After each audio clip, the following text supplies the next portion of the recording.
নমস্কার, কেমন আছেন সবাই? আমি তো ভালোই আছি।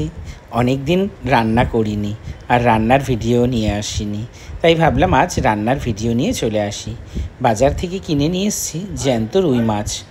এই মাছটা খুবই টাটকা লোকাল মাছ। আর নিয়ে এসেছি কচু, মানকচু।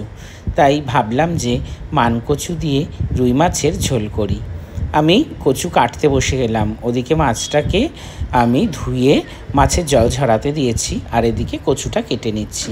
কচুর ছাল ভীষণ মোটা মোটা করে ছাড়াতে হয়, না হলে কিন্তু কচুতে গলা চুলকায়। কচুর ছাল খুব মোটা মোটা করে আমি ছাড়িয়ে নিয়েছি।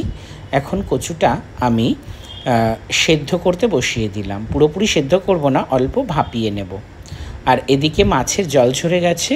এখন আমি মাছেতে নুন হলুদ মাখিয়ে মাছটাকে ম্যারিনেট করে নেব। মাছে নুন হলুদ মাখিয়ে ম্যারিনেট করিয়ে নিয়েছি। আর এদিকে আমি কড়াইতে সরষের তেল গরম করতে দিয়েছি। তেল খুব সুন্দরভাবে গরম হয়ে গেছে। এখন আমি এই গরম তেলের মধ্যে একে একে মাছগুলো দিয়ে ভেজে নেব। যেহেতু মাছ জ্যান্ত, তাই মাছ ভাজতে বেশি সময় লাগবে না, আর খুব একটা বেশি ভাজতেও হবে না।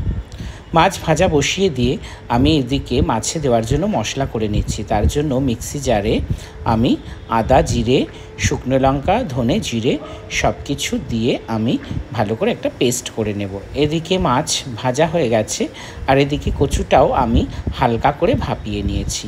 ভাপানো কচু আমি এবারে একটুখানি ফ্রাই প্যানে ভেজে নিচ্ছি। কচুটা হালকা করে ভেজে নিলাম।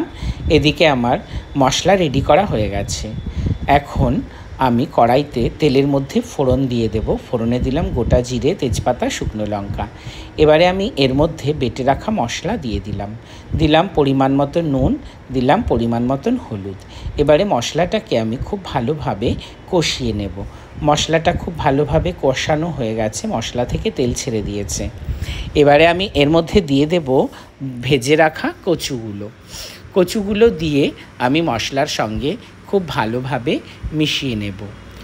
মশলা আর কচু খুব সুন্দরভাবে কষানো হয়ে গেছে, এখানে তেল ছেড়ে দিয়েছে। এবারে আমি এর মধ্যে দিয়ে দিলাম ঝোলের জন্য পরিমাণ মতন জল দিয়েছি। এখন আমি ঢাকনা দিয়ে দেব। মাছের ঝোল ফুটে উঠেছে, তাই ঢাকনাটা সরিয়ে আমি এখন এর মধ্যে ভেজে রাখা মাছগুলোকে একে একে দিয়ে দেব। ভেজে রাখা মাছগুলো দিয়ে আমি ভীষণ ভালোভাবে মাছ আর তরকারি একসঙ্গে নেড়ে চেড়ে আবারও ঢাকা দিয়ে দেব। বেশ কিছুক্ষণ ফুটিয়ে নেব। এবারে ঢাকনা খুলে কচু সেদ্ধ হয়ে গেলে ঝোল একদমই রেডি। এইবারে দেখে নিই কচুটা কেমন গলেছে। কচুটা খুব সুন্দরভাবে গলে গেছে। মানকচু কেমন